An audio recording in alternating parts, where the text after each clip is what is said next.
नमस्ते सदा वत्सले मातृभूमि, जय हिंद दोस्तों। शुरू करते हैं आज के डिफेंस समाचारों को। दोस्तों, अमेरिकी इंटेलिजेंस कम्युनिटी की एक रिपोर्ट ने बड़ा खुलासा किया है, जिसमें उन्होंने कहा है कि यथासंभव भविष्य में भारत और पाकिस्तान और इसके अलावा भारत और चीन के बीच तनाव बढ़ सकता है। और यही नहीं, इसके अलावा दोनों देशों के बीच संघर्ष भी बढ़ सकता है। साथ ही इस रिपोर्ट में यह भी कहा गया है कि भारत की तत्कालीन सरकार पाकिस्तान के किसी भी उकसावे का जवाब देने के लिए बिल्कुल तैयार है, और दूसरी तरफ भारत और चीन के द्वारा सीमा के विवादित हिस्से पर बढ़ती सैन्य गतिविधियों से दोनों परमाणु ताकतों के बीच सशस्त्र टकराव का जोखिम भी बढ़ रहा है।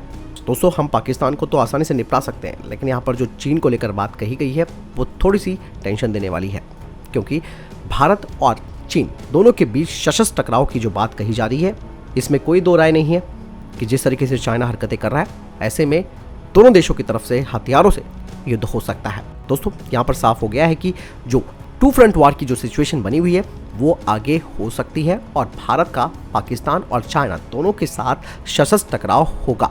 इसीलिए लगातार भारत अपनी ताकत को बढ़ा रहा है, क्योंकि भारत ये बात पहले से ही जानता है, लेकिन अब तो अमेरिकी खुफिया एजेंसी ने भी इस बात का खुलासा कर दिया है कि भारत के आने वाले जो साल है उसमें दोनों तरफ से चुनौतियां मिलनी तय है।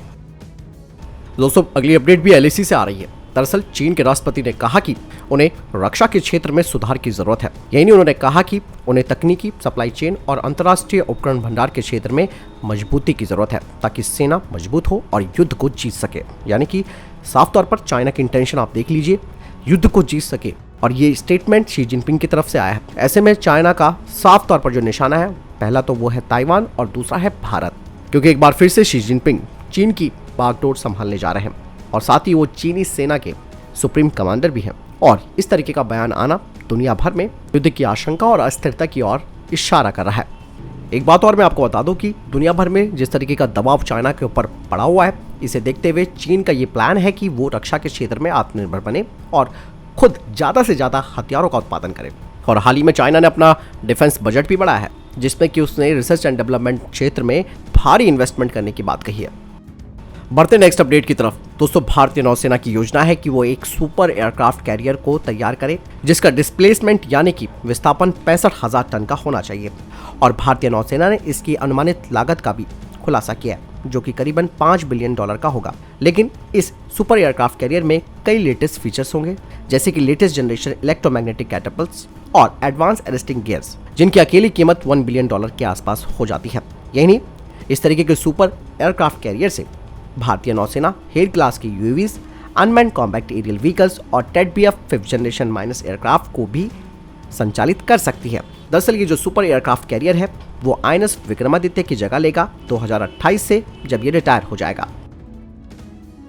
बढ़ते हैं नेक्स्ट अपडेट की तरफ। दोस्तों, 2021 में भारतीय सेना ने new space research and technologies private limited के साथ 100 स्वार्म ड्रोन के कॉन्ट्रैक्ट को साइन किया था। और ये जो स्वार्म ड्रोन्स हैं वो दो तरह के हैं, जिसमें कि पहला ऑटोनॉमस सर्विलांस ड्रोन है और दूसरा आर्म ड्रोन स्वार्म्स है। इनकी डिलीवरी पिछले हफ्ते की गई है, जिसमें कि बेलुगा हेक्साकॉप्टर और निम्बस मार्क 3 क्वाडकॉप्टर शामिल है। दोनों ही यूएवीज की खासियत यह है कि इनका जो रेडियस ऑफ ऑपरेशन है वो 50 किलोमीटर का है, एंड्योरेंस है 3 घंटे का, और ये प्लेन और हाई एल्टीट्यूड एरिया में काम कर सकते हैं, वो भी स्वार्मिंग क्षमता के साथ।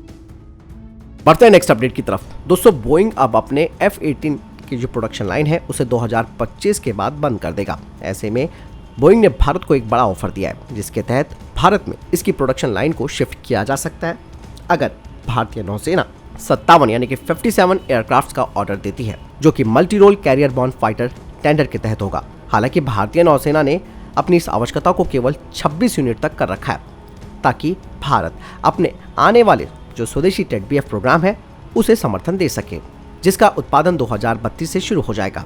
और हाल ही में मैंने आपको डिफेंस अपडेट में बताया भी था कि भारतीय नौसेना की जो प्रमुख है, उन्होंने कहा था कि F-18 और राफेल M दोनों ही भारतीय नौसेना के आईएनएस विक्रांत की जरूरतों को पूरा करते हैं, लेकिन इनमें से किसे चुना जाना है इसका फैसला भारत सरकार करेगी।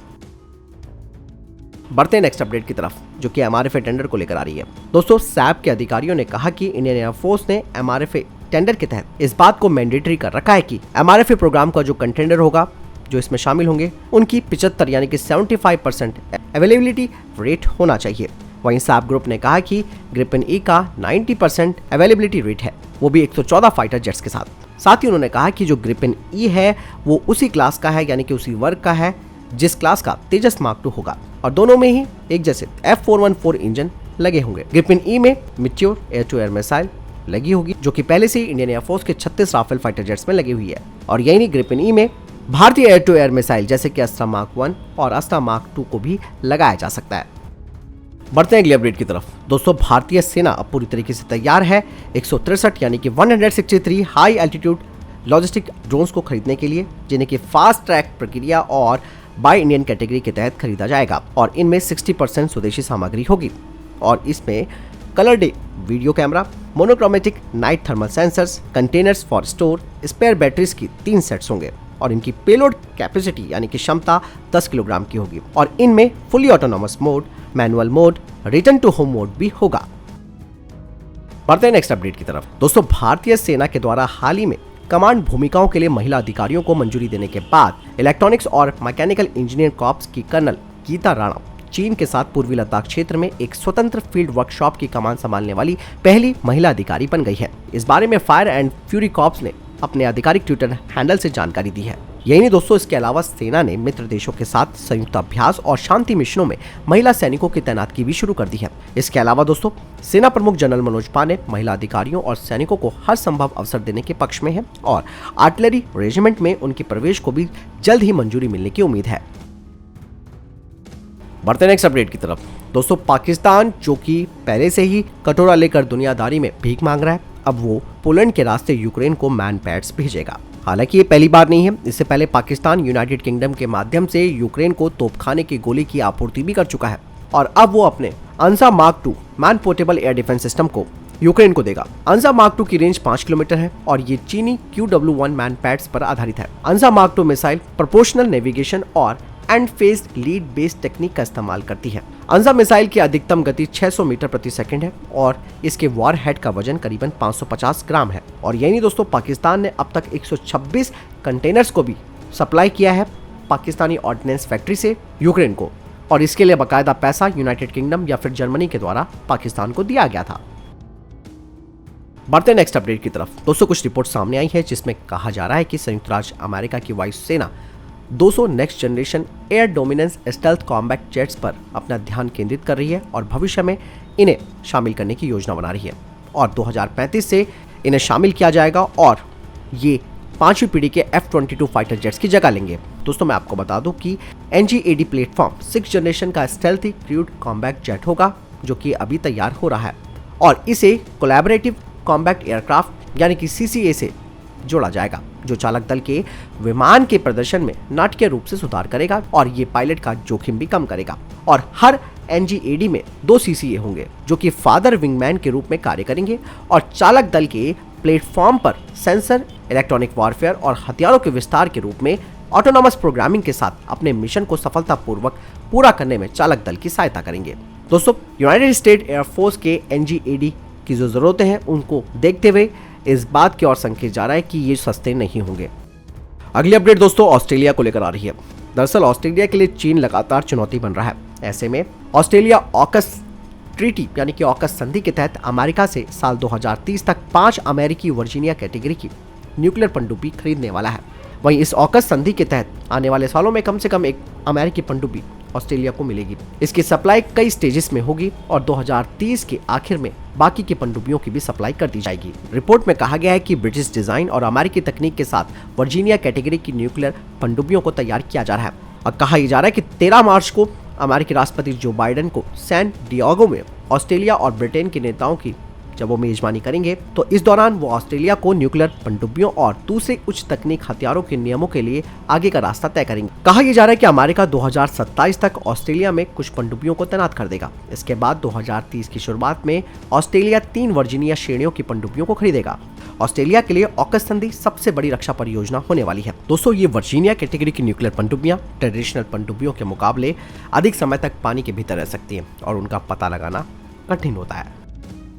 बढ़ते नेक्स्ट अपडेट की तरफ। अमेरिकी वायु सेना ने नासा और इसरो के द्वारा संयुक्त रूप से विकसित किए गए निसार को भारतीय अंतरिक्ष एजेंसी को सौंप दिया है। अमेरिकी दूतावास की तरफ से कहा गया है कि NASA ISRO synthetic aperture radar यानी कि निसार ले जाने वाला अमेरिकी वायुसेना का C-17 विमान बेंगलुरु में उतरा है। सैटेलाइट को अमेरिकी अंतरिक्ष एजेंसी नासा और इसरो के बीच सहयोग के तहत तैयार किया गया है। निसार का इस्तेमाल इसरो के द्वारा कृषि मानचित्रण और भूस्खलन प्रभावित क्षेत्रों सहित विभिन्न उद्देश्यों के लिए किया जाएगा।